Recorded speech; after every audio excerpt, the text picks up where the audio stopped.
All right, folks, welcome back into another Mancast, episode 24. Today we are covering character. It's more than just something you play. And the reason why I say that is because we have a lot of people playing characters in the United States, especially these days. They are pretending to be a character. They are playing a character that they are not. They do not actually have character. There's a big difference between those two. And one of those main shining stars that's playing a character, in my opinion, today is Megan Rapinoe. She's a attention whore who's constantly playing a character, and that character is much more concerned with getting attention than it is with playing soccer. With that, what say you, Ed?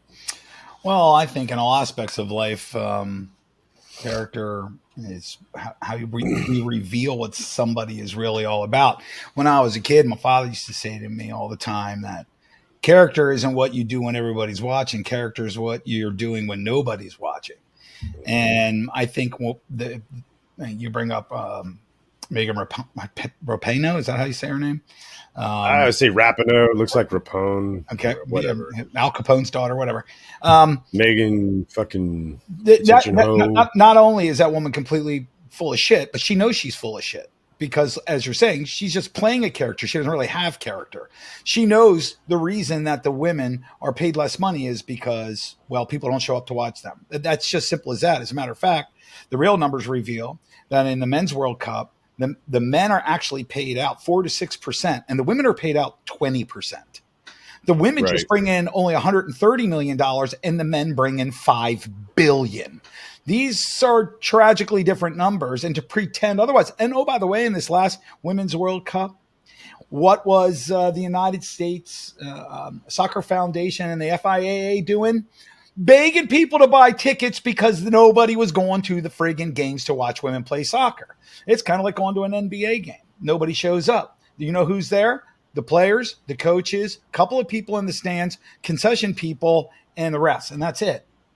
And that's why there's difference. It's why the NBA has to pay to support the WNBA because they lose money every year, and that's the reason that those women get paid chump change compared to their male counterparts because they're not bringing in the money. And proof of that is that if you get into big time movie stars, if say The Rock is in a movie with Scarlett Johansson, they're likely to get paid the exact same amount of money because they're both equally massively huge stars who bring in boatloads of money.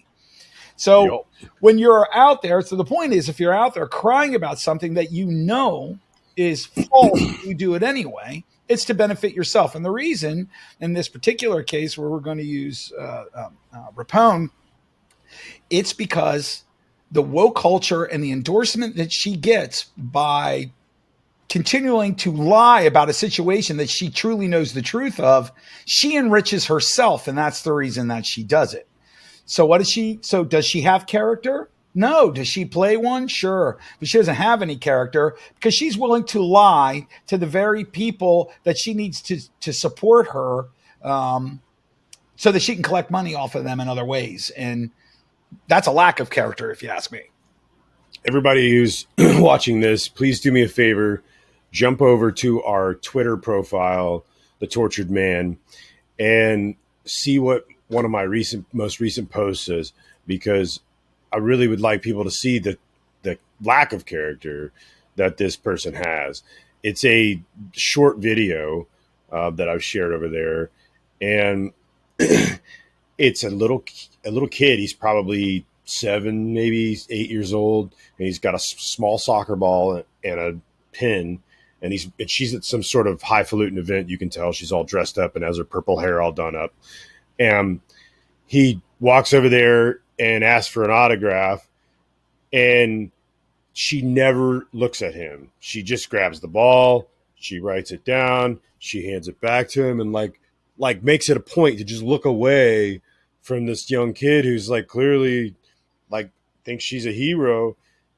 I mean, completely, absolutely no humanity whatsoever, no nothing, no just eye contact. That would be all it would take, but she didn't even I couldn't even look at his face. most people would be like, "Hey, man, what's going on? Hey, good to meet you. Shake your hand, take a picture, whatever." Right? Like, it wasn't like there was a whole line of people behind him. He was all by himself. And to me, that's just probably it's because she has poor character, and B, she's probably thinking, "I bet this guy could beat me in soccer." because young boys have done that before, by the way. To them, as a matter of fact. The boys under 15 team beat the shit out of them. And then, we know what the men's over 50 league did. Yeah, the men's over 50 league, they stopped the game 20 minutes short because they're up 12-0. Yeah. So here's the thing too, right? Because character revealed. One of the things that they used to say about Peyton Manning and coaches were like, you have to learn it when he was much younger in his career, but was already a superstar NFL quarterback. He was in college. That he had to be pulled away from the kids who were hanging around after games and after practices waiting for his autograph, because he would sit there for hours with them and play with them and joke around with them and sign. Eli would do the same thing. Pat Mahomes does the same thing. That's an amazing thing. For anybody who follows baseball, Aaron Judge does that all the time, right? Mm-hmm. He's in New York with the Yankees. This guy spends hours daily just signing stuff, man. It's crazy cool. And this woman can't be bothered, right? And by the way, these guys are making $50 to $100 million a year with endorsements and everything, and they can still find the time, and you can't? Come on, man. My mom got me a bunch of autographs back in the day when I was a kid. She worked at a restaurant where some sports players would come in and stuff like that. And she got me a gang of them, man. Like guys like Brett Saberhagen and stuff, Frank White. They were fucking super nice. But a gang of those guys were super nice. Even a bunch of the football players and stuff like that. Duran Cherry guys. But then there were two exceptional pricks, apparently. One was George Brett. He was just a total dickhead. And the other was Joe Montana. And apparently they were both just complete and total pricks. Could not be bothered. Didn't even want to. Anything she was saying about my son, this and that, was just, whatever, lady, get away from me. But hey, and maybe they were having a bad day, but I think that's the MO for George Brett. I think he was just a prick anyway. Well, hell of a baseball player. So, when I was a kid, the Washington Redskins and the Baltimore Colts, before they moved to Indianapolis, that's how old I am. Our audience could probably figure that out. So they would have what they called a controlled scrimmage, and they would do it every year at Hershey Stadium. And the team that I played for, which was a midget football league program, we were all out there. And called those little people. Yes. And the little people. So I ran out onto the field right where Joe Theismann and Burt Jones, who was the Colts quarterback, Joe Theismann being the Redskins quarterback, they were standing side by side. And I ran out there with a thing to sign, a marker. And then I got there and was like this. Right, because my God, this is Joe Theismann's my hero, right? I mean, he's quarterback of the Redskins, and that was my team. And I just stood there and I didn't know what to say or what to do. And it's not like they were ignoring me. I think they were kind of amused, like, what the fuck's this kid doing? How did he even get on the field? And then a ref comes running over and goes, "You need to get off the field." And Joe Theismann says, "I didn't even get a chance to give him an autograph. Just calm down." And they both signed my program, and then I had to leave the field. Well, I thought that was the coolest thing. That I was probably like 10 years old at the time. It was the coolest thing that ever happened to me. Such a smart move, because you made such a hero out of you made such a fan out of you, and that's the way you should do it. Right, and they weren't bothered by it. It's not like they're get this kid off the field. They're just like, yo, whoa, be cool, man. Chill out, man. Larry Brown, who at that time was one of the best running backs in the league. He was very famous. Most people remember him because he was the first fully deaf person that played NFL football and was a running back and an all-pro player.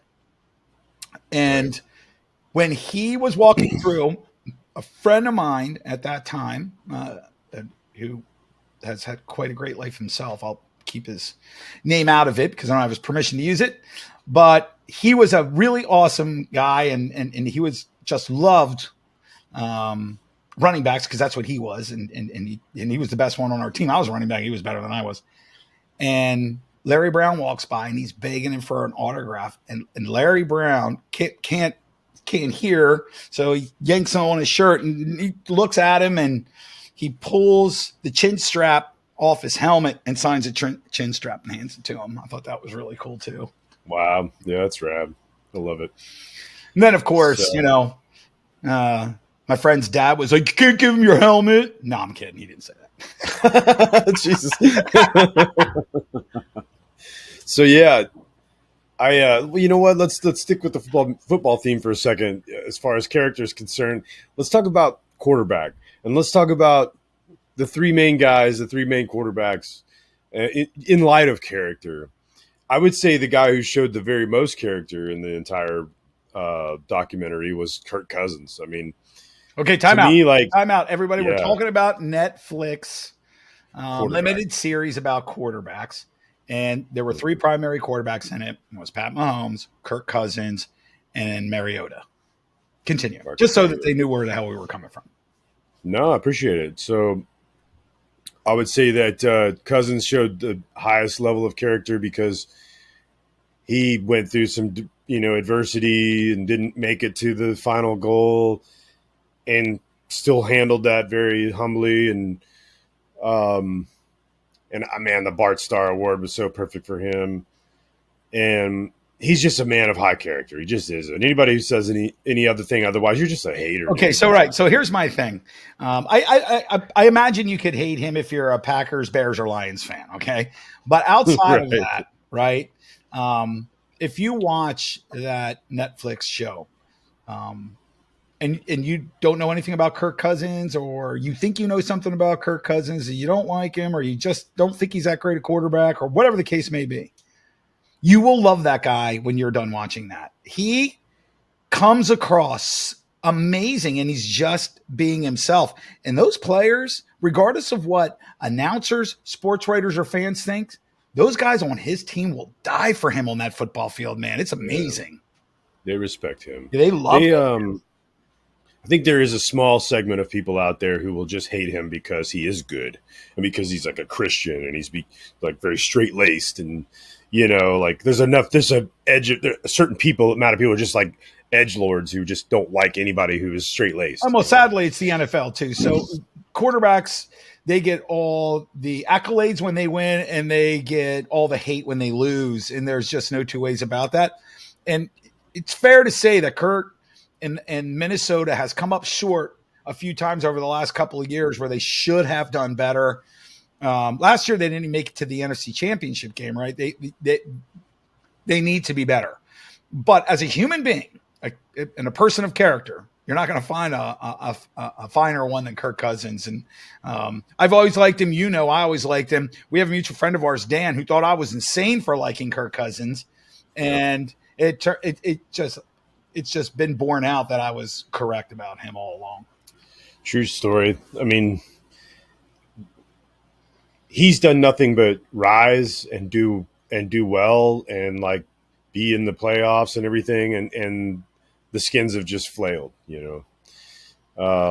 So the only time the Skins have been good in 25 fucking years is when Kirk Cousins was their starting quarterback. True story. And it's been nothing but, bad ever since. So ever since he left. So as far as Mahomes is concerned, I think he's a man of character too. He's younger, so he handles himself in a different way. He's definitely more cocky, and it's a different attitude and personality and so forth. But when it all comes down to it, you can tell he's a family man. You can tell he's a dedicated father, a dedicated husband. You can tell that he's close to his family all around. And even though Jackson Mahomes was kind of kept quiet in this, he did make an appearance at the very end at the Super Bowl. And I happen to think that as annoying as Jackson is, and as much as we all hate him, that Mahomes probably is incredibly annoyed by him too, Patrick, that is. But it's still his brother, so he's like, what the fuck am I going to do? I can't just shun the guy out of my life. But I was going to say this, though, that there was a moment for me that I'm not going to lie, man. I was watching this morning. I wanted to finish the last episode before we had this today so we could talk about it. And so it's like 5:30 in the morning. I'm like rubbing the sleep out of my eyes, and I turn it on, and you get to the point where they win the Super Bowl. Mahomes comes down. He's first celebrating with his boys, then his wife and his kid. And they're like sitting down on the field, and all of a sudden he's like, "Wait! I got to find my dad. I got to go see my dad." I told you I told you I was gonna jerk tears for you, boy. I knew it. That's why I didn't tell you about it, because it is awesome, bro. He runs over there. Him and Pops hug. His Pops goes, "Boy, I ain't never seen nothing like you." Yeah. And then to hear Pat reflect on that in the interview later, and just to say, like, this was my hero, man. When I was growing up, this was the guy I was trying to be. And for him to say something like that to me, and I'm just like, oh, God. So my take on Patrick Mahomes in this miniseries, everything that he bore out to be, I already assumed to be true. The person who impressed me with Pat Mahomes more than anything else was his wife, who has been getting a bad rap for a few years because of the stuff that she does when she's with Jackson sometimes. But boy, did that documentary put her in a really good light. And thankfully so, because as it turns out, she's a pretty cool person. I was really happy to see that. I knew Pat was a character-driven guy to begin with. I was concerned about his wife and his brother, but his wife turns out to be a pretty character-driven person herself. That was cool to see. And I think Marcus Mariota comes across really, really well too. I think the way that there's that one weird issue when he stepped away. Yeah. And then tried to play it off as he was injured and had surgery. I don't think he was playing it off, but it was like, I don't think that was the only reason you walked. I think it's very difficult. He didn't. I'm not hating, by the way. This guy's career. This guy won the Heisman Trophy, and his career has never quite gone the way he wanted. And when this whole thing starts off, he's in a position to resurrect his career, and it doesn't work out. And it was hard to watch because everything's imploding. He's got kids. He's got a wife. He doesn't know where he's going. He doesn't know what's going to happen. His wife was upbeat about everything, man. It was crazy, right? She was amazing. She put a good spin on everything that was happening to him. But it was hard to watch for him. But overall, that docuseries, it was really well done. Like the HBO one training camp thing that they do sucks every year. It's just so boring. But this was really good because it takes them all season, through season, Super Bowl. It's pretty friggin' good, man. The kind of access they had because of Peyton Manning was just unmatched. One thing about Mahomes real quick, and then I want to say something else about Mariota, but Mahomes in 5 seasons as a starting quarterback has more playoff wins than 8 NFL franchises in their entire history. So 11-3. So like the Titans, for instance, have only won 4 playoff games in their entire history. And Mahomes in 5 years has won 11. Detroit Lions have only won 1. So. Yeah, they're the worst. Yeah, he's even got more than Cleveland. He's got, Cincinnati. He's got more than a gang of teams. It's wild, dude. Like, what a fucking absolute just rocket ship this guy. The trajectory he's been on is incredible. As far as Mariota is concerned, I've had this hate for Mariota since he caught his own pass against the Chiefs in a playoff game. Fuck this, but whose character is under assailment currently, says the guy who hates somebody because he beat his football team. But I'm going to say this. He's a really nice guy, a really stand-up guy. And he really is. A genuine sweet person. And I think that, and his wife too. And I think that, he's a man of high character. I think so. And to your point, and especially because we've said about all these wives that were all shown in this show, men of good character end up with women of good character and vice versa. And so it stands to reason that Kirk Cousins can't be that good a guy and then end up with some horrible human being as his wife, or Pat Mahomes or Marcus. So I just, what's the old saying? You can, but it's less likely. It's very unlikely. And the way I look at it is, like we were told when we were kids, birds of a feather flock together. Right? Or, as my dad's used to say, lie down with dogs, you'll get fleas. So, Yep. and Certainly come up smelling like a dog. yeah, that's right. You'll smell like shit on top of it. Mm-hmm. So I just think that those kinds of things stand to reason. So if I never met you, which obviously we're brothers, but I mean, if I would have never met you and I would have been introduced to you because I knew Anne, I would already assume you're a person of high character because I would already know that Anne is. And I think that most people kind of go that way because it's not impossible, but it's generally unlikely that you have this really great woman or guy, and then the other one is an entire piece of shit. Yeah, it doesn't happen a lot, but it does sometimes. It does. Oh no, it absolutely happens.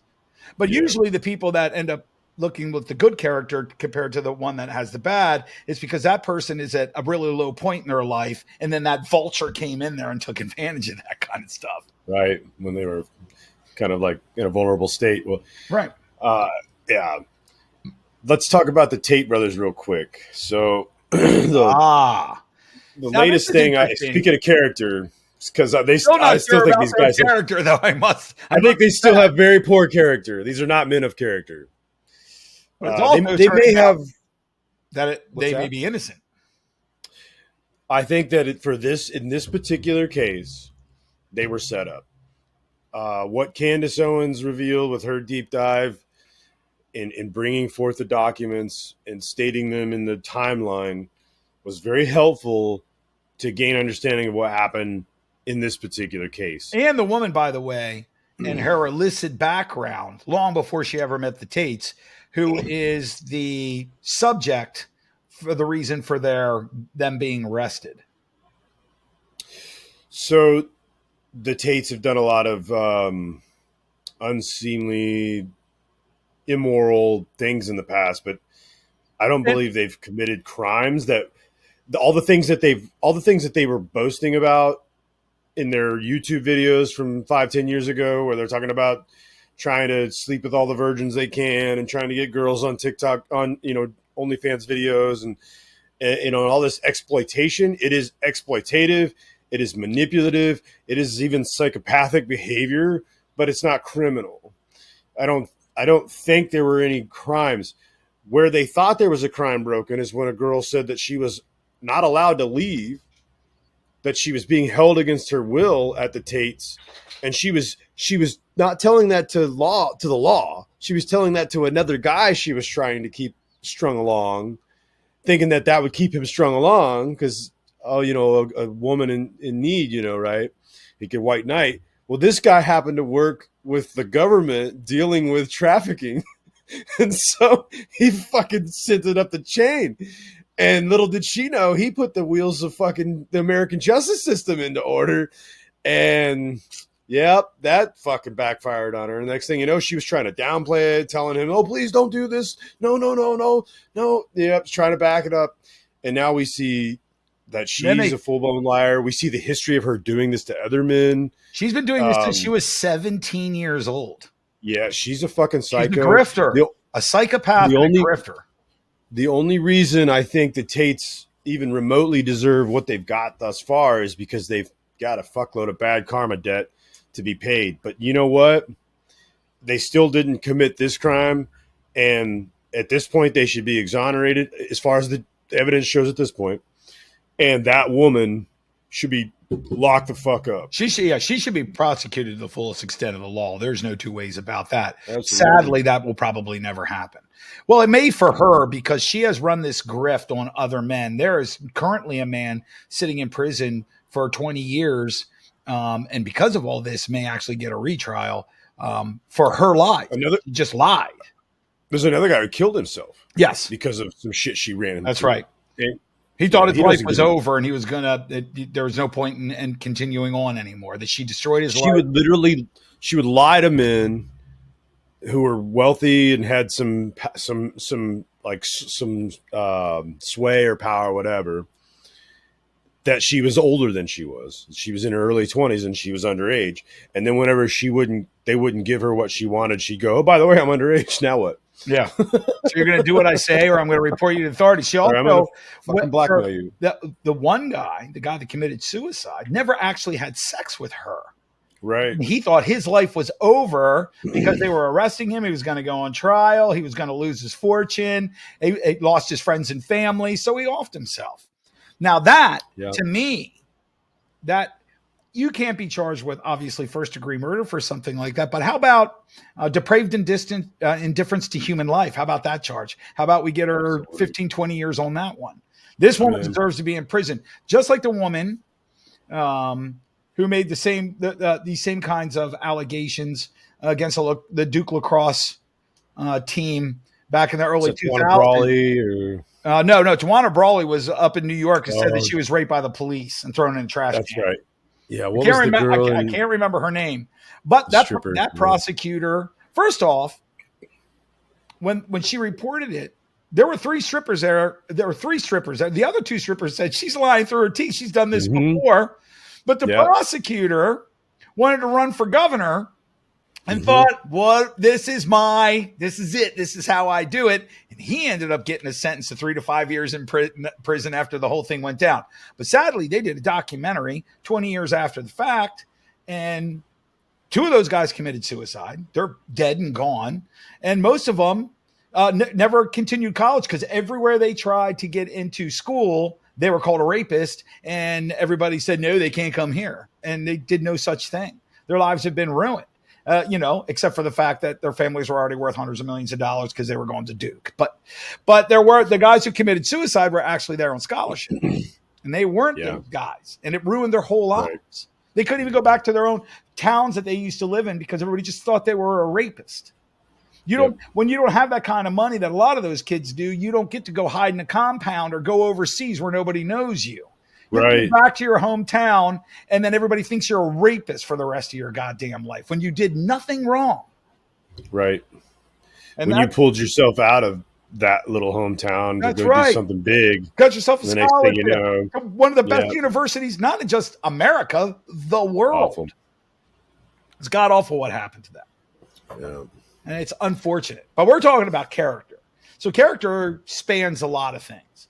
And obviously, Hollywood has a severe lack of character. Most Hollywood stars have a severe lack of character. Some of them, I'm not giving anybody a pass here, but when you live in Never Neverland, I don't know how you I think the things that a lot of Hollywood stars, the ridiculous woke shit that they're willing to do is because they have no idea what it's like to live in the real world because they just don't. And they haven't for a long time. I mean, look at them right now going on strike. What? It's silly. It's silly. But it's because they're not grounded in reality for the most part. And then when you get guys like Mark Wahlberg, and the like, Mel Gibson is another example. Vince Vaughn is another example. When they step outside of Ron Wood, especially when these superstars step outside of their Hollywood box, they're vilified like they're monsters. These are guys who are literally trying to stop child trafficking, and they're vilified. It's unbelievable. That's how out of touch with reality Hollywood actually is. There is a lack of character there because you're talking about people who spend their lives pretending to be other people. Yeah, well, there's no character in academia either. A lot of what we think we know about human history has been, we know better. We know there's more to it, but because there's so many old hats still in control of the narrative and they don't want all their research to be turned upside down, they're unwilling to let go of the power. There's there's a recent study that just came out, and they tried to link bad COVID outcomes with Republican voting areas that were heavily Republican voters. And so basically they would take these regions, these counties that were big time heavy registered to Republicans, and they would look at, and then counties that were heavily registered to Democrats, and they would look at the COVID outcomes, see how many deaths happened, and they go, see, look, here we have it, a very strong correlation that Republicans had a worse time with COVID. They died more because they're anti-vaxxers, right? So there's only one problem, Ed. They never accessed the vaccine information. Right. Of course not. They never found out. And here was my very first thought. My very first thought, Ed, was in 2020, when they're looking at this data, because they're looking at Trump voters. That's what the whole thing was. Trump voters are anti-vaxxers, therefore they died more. But the problem is, I was a registered Democrat, Ed, and I voted for Trump. So they don't know who I voted for. They just know I'm a registered Democrat. And I also never got vaccinated. I never got vaccinated, right? I'm like hardcore against the COVID vaccine. So here I am, a registered Democrat, and they're just assuming I got vaccinated, and they're assuming I didn't fucking vote for Trump. It's just asinine because they have no way of verifying either one. A, they didn't get the fucking vaccine data, and B, they obviously can't get the voting data. So they're just making this shit up, right. And it got published in JAMA. There is no fucking character, man. It's insane, dude. So here's my best part. Here's the icing on the cake. This is published in CNET the other day. Meta, which is Mark Zuckerberg's fucking bullshit, they trained an artificial intelligence bot to do a sweep on 48 million scientific papers. And after 2 days, they shut it down because the problem was Galactica was the name of it. It was supposed to help organize science, but instead it spewed misinformation. Because guess what? It's all over the fucking place, man. To act like follow the science. Well, what fucking science, motherfucker? Because there's a whole bunch of it that it's contradictory and bullshit. And if you don't actually look at the study and see if there's any merits to it, it's not fucking solid gold. It isn't the Bible, or whatever.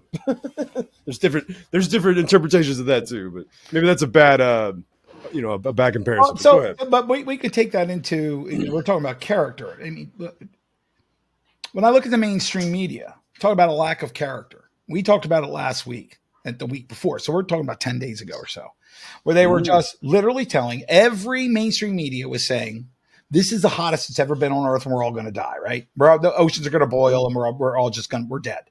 And as it turns out, it came out very quickly that the data that they were talking about had been manipulated, and they knew it was manipulated. They knew it was a lie, and they all ran with it anyway because they have no damn character. They don't care. Their agenda means more than anything else.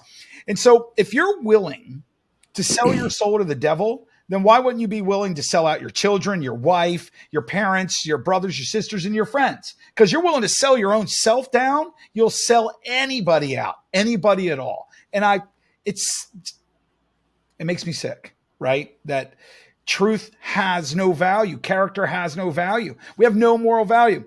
I'm not a big, huge religious guy by any stretch of the imagination.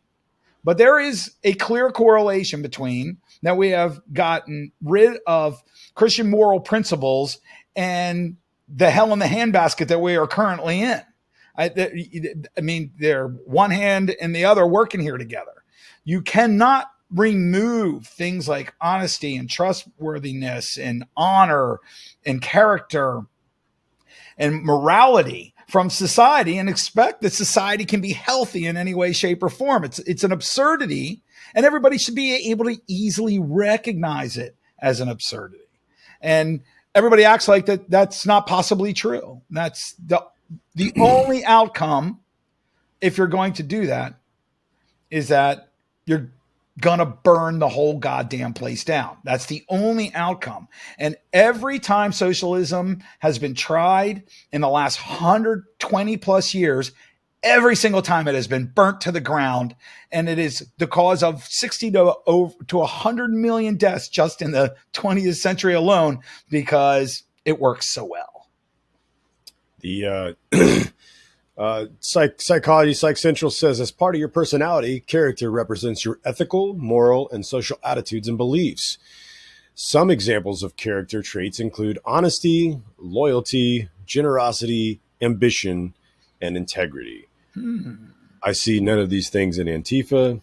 I see none of these things in Megan Rapinoe, who fucking kneels for the fucking, the Star Spangled Banner Mainstream every media time. And or like, any politician prether much anywhere.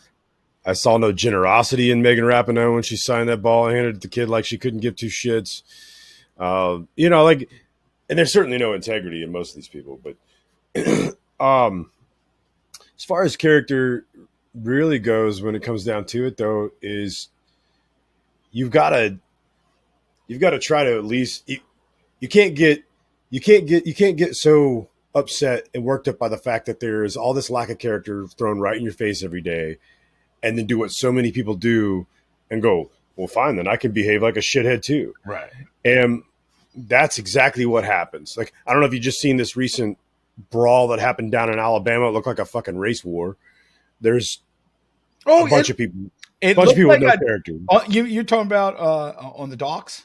Yeah. Yeah, it looked like a WWE friggin', like a whole bunch of WWE wrestlers. I mean, they were throwing people and slamming them. And yeah. Crazy, and it's bro. all based on race, too, man. Just all based on race. So bad, dude. And probably none of it. It's based on the fear that's been generated by our politicians and mainstream media, and the things that people have now been trained to think of one another that are wholly untrue. Yep. It's sad. 100%. It's so sad. But we don't have any character-driven people in our national politics any longer. I mean, there's a few, I won't say all, but most of them are only there for themselves, are only there to enrich themselves, to gain power for themselves. They don't care about what they're doing or how it affects America in any way, shape, or form. We have now taken our country. Everybody likes to use the word hustle. You're grifters. It's not okay to hustle people out of their hard-earned money so that you can get money yourself. That's called grifting. It's illegal. You should go to jail for doing that. So I'm not saying that I don't understand when people say side hustle, but a lot of these side hustles, they're not side hustles. They're grifting, right? And we're making it okay to grift people now. We're making it like okay the Pauls, to run scams, like the Paul brothers, like the Tate brothers, like a bunch of these people. Yeah, what they're doing. Yeah. I was going to say, let's talk about a little bit about Trump. That whole thing's a grift. Mm-hmm. Let's talk a little bit about Trump's character, because my theory about his character is probably going to be acceptable to most people who've viewed him, and that is that he's very self-centered, very narcissistic, not only always wants to win, but always assumes he does. And that would be the MO for a very narcissistic person. They would just assume that they had won, and that the only reason you're saying they didn't is because you cheated or you're lying. So for the latest Trump indictment to go anywhere, they would have to prove that one of the most narcissistic people on the planet actually thought he lost at something. And that to me is fucking hilarious. And it goes even a step further than that, my brother. Not only would he have to think it, he would have to admit it out loud to other people. To somebody else. There is just no chance of that ever happening, ever. But they're trying to say that his lawyer's telling him that you probably lost, or like this probably won't work. That's like, you could just proxy that in for Trump. No, he don't believe those motherfuckers either. He's like, bullshit. Go figure it out, So here's the thing about Trump. One of the things that I find very interesting about the election or alleged election fraud or whatever, is that what they're really upset about isn't that Trump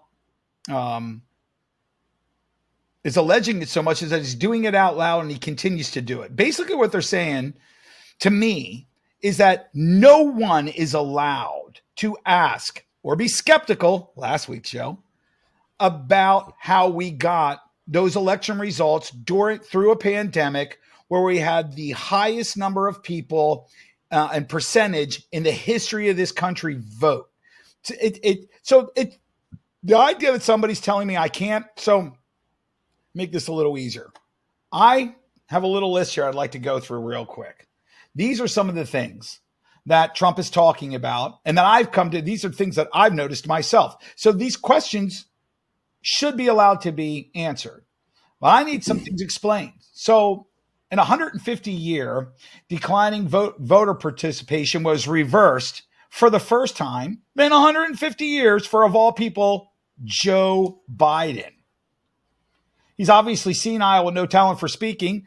He's got mediocre popularity his entire career. He would not even beat the Republicans' rock star Donald Trump in votes, but also the Democratic rock star Barack Obama himself. He beat them both in votes. Shouldn't a skeptical person, shouldn't anybody be able to just simply ask that question?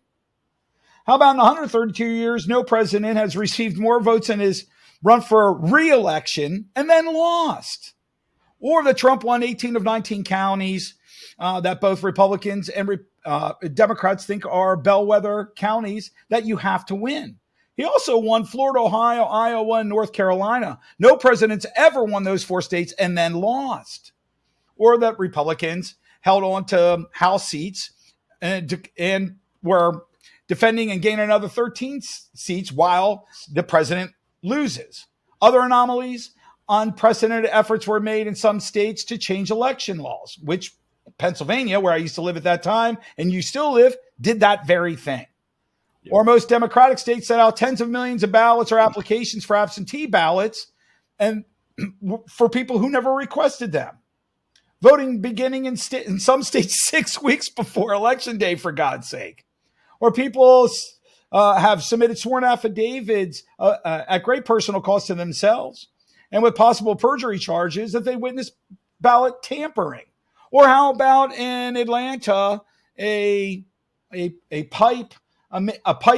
mainline water pipe breaks in the city, not anywhere near where they're counting the votes, but they had to shut down for the night. Got to evacuate. Right. I mean, so I'm not suggesting that there's any malfeasance at all. What I'm suggesting is that any person who can look at some of the things that I just said, and that list goes on, I want to bore everybody with it longer, but the fact that you can't be skeptical and simply ask questions about that, are you crazy? Right.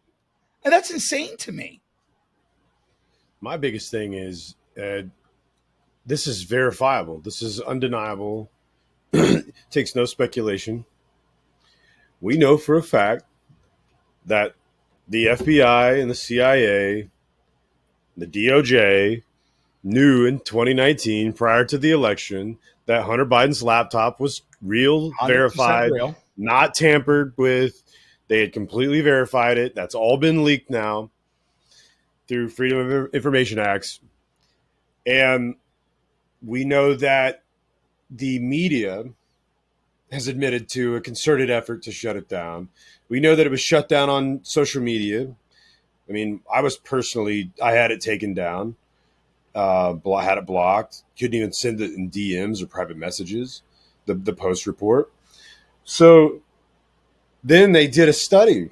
They did a study about a year ago, and they asked people, if you would have been privy to this information, would you have voted the same? And 8 out of 10 said no. Right. So there was a fucking conspiracy to keep fucking information from the American voters so that they would vote for Joe Biden. So I'm sorry, that alone. And that's why Vivek Ramaswamy said, I will fucking, if I get in, I will pardon Donald Trump. And it goes even further. I mean, we know the FISA things and the dossier and all that stuff toward Hillary Clinton was completely fabricated and made up. They knew it the whole time. Jesus, they impeached the guy for something they knew was a lie. But Trump's paranoid because he thinks that maybe an election was stolen from him.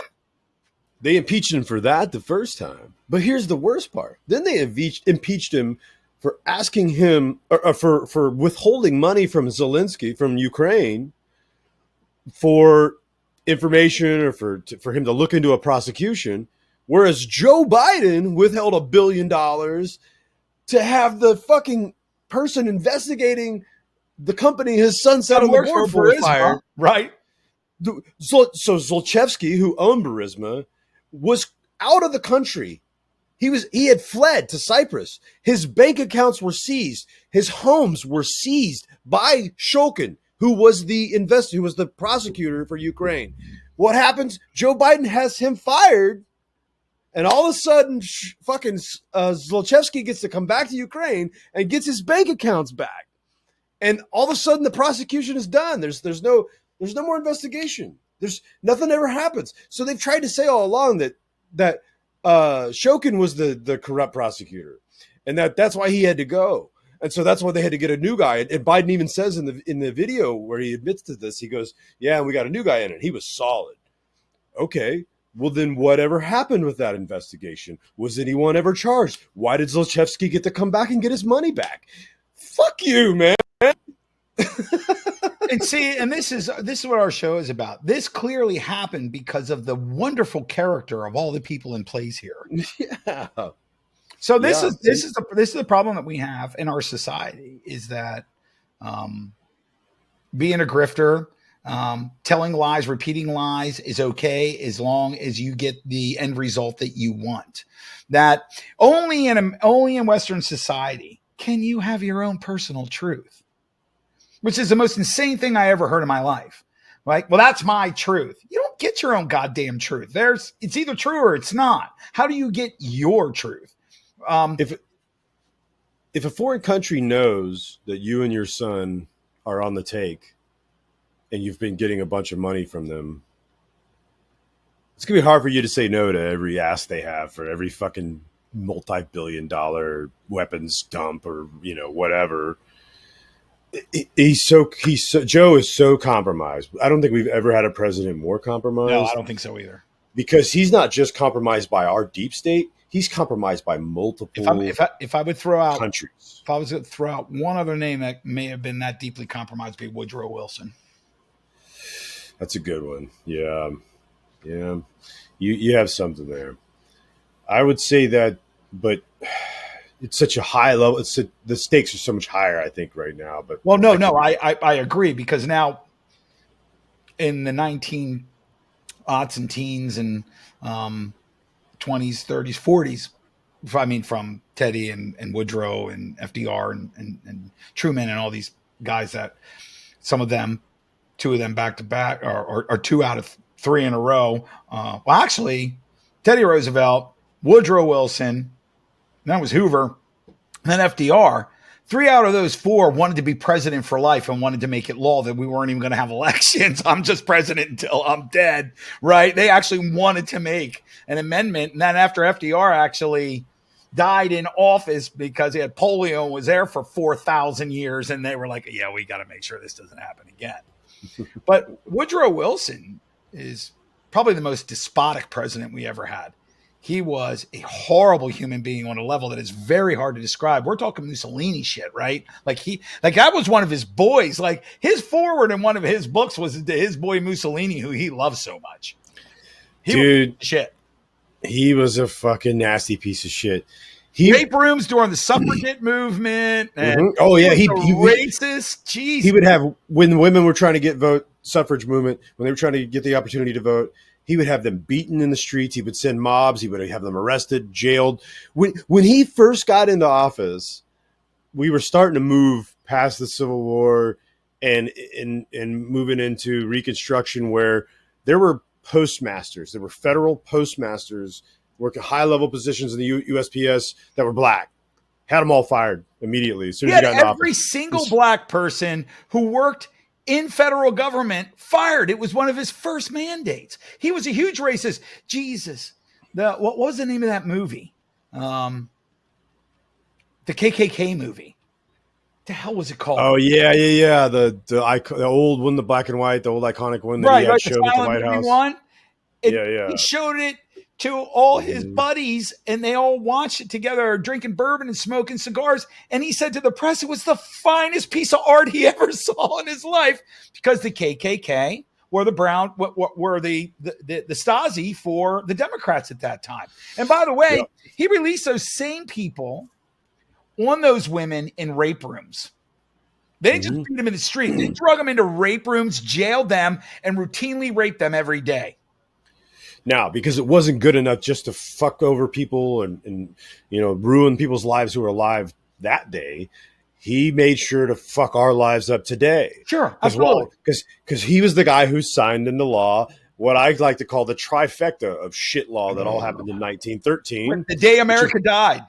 Yeah, with the day that we were brought the income tax. So you didn't used to pay fucking tax on your income. There were other taxes on purchased items and so forth. Business you never had your labor stolen from you. That's right. You had a choice to buy things and do things. You never just had your labor right yet. A third of your life is slaving away to them. So that was changed. That was the year we also Federal Reserve, right? And then that was the year we created the Federal Reserve, and then that was the year that we we made it to where it was a popular election for senators. Which disconnected the senators from their states and made them federal employees. Yeah, senators used to be appointed by your state senate, and they had a mandate to go to Washington to only do good for your state. You were only supposed to try to only reflect back, bring things back to the state, do what the state wanted, what your state legislator sent you there to do.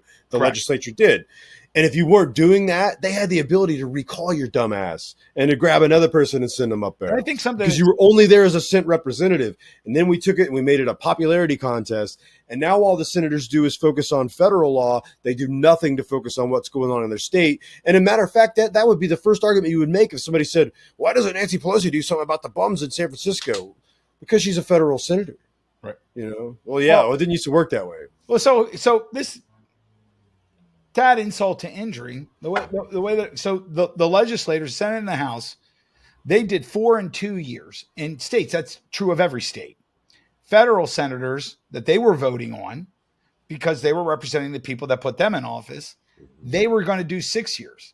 Up until that time, no senator was ever reelected, because by the time you could come up for reelection, your House and Senate at your own state had changed so much that there was no chance of you ever getting reelected. That was the point. The forefathers understood that was the point. That's why that was done. They removed that specifically so they could shift power to the federal government away from the states.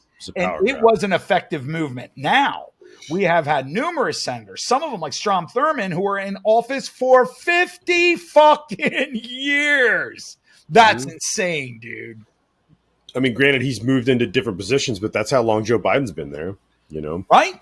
So we need term limits. He'll be a senator in Delaware if he never would have became vice president. That's 100%. So we need A, term limits, and B, we need a retirement age. That's right. And we need to rescind the 21st Amendment that made that happen and send it back to the states where the state legislators vote. 17th Amendment. Is it 17th? Okay. 17th. Off the top of my head, I believe, yes. Okay. I'll acquiesce. Check for me. Doesn't matter. It's somewhere between 17 and 21. It doesn't even matter. Yeah, it's there. Look it up. Yeah. I mean, it's hard to remember all of them. I got the first 10 down. After that, it gets a little sketchy. Yeah, those are the most important. It's like when I was a kid, I knew every Super Bowl winner and the score of the game. Well, now we're at fucking 57 Super Bowls, and that shit's gone now. Like, just so everybody sees my hands, I'm not pulling this up, but I think the 21st Amendment repealed prohibition, did it? Oh, that is correct. That is 100% correct. That's probably why I remembered it, because it was one of the greatest days in American history. So, yeah, I just wanted to say before we move past old Woody Wilson, there's a certain person that's still alive today that's got a major penchant to be president. Luckily, she has not. But she's always said that she is a progressive who models herself after Woodrow Wilson, Hillary Clinton. Hillary Clinton did. It's a matter of fact. Woodrow Wilson is her hero. So if that tells you anything about that fucking psycho bitch. So there you go. Literally says in the foreword of one of her books that her greatest political hero and how she identifies politically is Woodrow Wilson. Woody. The guy, I'm not with her. The guy who had rape room. And here's the thing. If she would have showed up in the White House during that time period, he would have beat her down like a dog and then sent her to go. Yeah. And you know what? If she would have won over Trump in 2016, I believe we would have been at war with Russia by now, and maybe even had complete nuclear annihilation, because this was always the plan. Yeah. And the deep state has always wanted this, but nobody is more maniacal than Hillary Clinton. She has wanted to fucking push that button her whole life. Fucking blow them all up. Oh yeah, I think Hillary Clinton is certifiable to me in my lifetime. And I mean this, and that includes Woodrow Wilson. That includes a lot of people. And I'll sit here and name them. We were just talking about Woodrow. Hillary Clinton is a psychopath. Oh, God. She will burn anything in her way. She will destroy anyone. For anybody who, and I get this a lot. I keep hearing this out in the media that Hillary Clinton conceded. That is not true. Hillary Clinton's staff conceded that election. Hillary Clinton never said she lost. Then she wrote a book about how she never fucking lost. So don't tell me she conceded. She never conceded. And they hate Trump because they claim that he didn't, and he actually did. They're all crazy. They're all fucking crazy. To the extent that she did, I guess. But, like, yeah, she's fucking never conceded. She always said that it was stolen. She hired a fucking person from a British intelligence agency to create a fake dossier to have an impeachment. Paid for by her. And by the way, she ran the DNC and so did Huma Abedin or whatever the hell her name is. Because you know why? Because they bailed the DNC out because they were going bankrupt. They said, yeah, we'll give you the money, but we're going to run the whole fucking show. Yep. It was the dirty politics of all time. Yep. You're going to give us our debate questions previous. We're going to have certain reporters in the audience, like Andrea Mitchell, that we can think about that. Who have a loaded question for us. She got the questions ahead of time on Trump and still got her ass whipped. Not even, it wasn't even a close call. She got smoked by Trump. We saw through the WikiLeaks what she did to Bernie. Completely fucking hosed Bernie. And then he just kissed the ring. You know, yeah, I mean, fuck that guy. Bitch. Like, he's such a cuck. Dude. He's a Trojan horse, bro. Go ahead. Right. I don't agree with Bernie's politics, but up until that point, I thought if he's going to stick to his principles here, I'll give him props for sticking to his principles. And then he sold out like every other piece of shit politician in fucking history. He's that whole Bernie bro thing, and that Bernie's our guy. That guy is a giant lion ass piece of shit. My theory is that Bernie started out a person who had character, even if you completely are diametrically opposed to his politics. I think he started out as a person who believed what he thought and meant it. But I think as time went on with him in Washington, he started to play the game. Bernie became the Trojan horse for progressives. He is just a Democrat who pretends to be this progressive thing, this socialist progressive thing, and then he runs on that. And then whenever it's ready to step out, he just goes, hey guys, come along with me over here because we have to vote for the Democrat. And it's like, well, what good are you anyway if we're always going to stop and vote for the Democrat at the end? Right. You know what I mean? And just get the same fucking uniparty establishment bullshit. You act like you're something different, but then you wouldn't endorse the thing that is exactly the same thing as we've always gotten if you were actually something different. So I agree. You're just another Ted Cruz at that point. We are. I think it should be said that this episode has been sponsored by Noteworthy Guitars, who will never turn on you and will always do the right thing. You can visit them at noteworthyguitars.com. Also, Lindgren Brewing out of Duncannon, Pennsylvania. Check them out. So we would like to thank both of those sponsors for today's show. We had a wonderful time. Hit the like button, subscribe. Absolutely. Another great conversation. We love that everybody joins us. And we have a lot of football stuff coming up. The political thing's going to go to the wayside probably most times throughout this upcoming season. And we're going to start our prognostications. We'll start with the NFC first. And then the next week, we will do the AFC. We will be doing that, I believe, in 2 weeks from today. Is that correct? I think that sounds right. Yeah. Okay. And then during the season, we'll do what we do because we love freaking football more than we love politics. It's a true story. So with that, folks. And also, by the way, Adam, our buddy will be joining us. You guys will find him very entertaining. He is a really nice guy, and he has football knowledge out the wazoo. So it'll be fun for having him join us on our prognostications on what we think is going to happen this upcoming NFL season. We'll see who's right, who's wrong, and anybody who would like to join in or send us or email us or whatever their prognostications.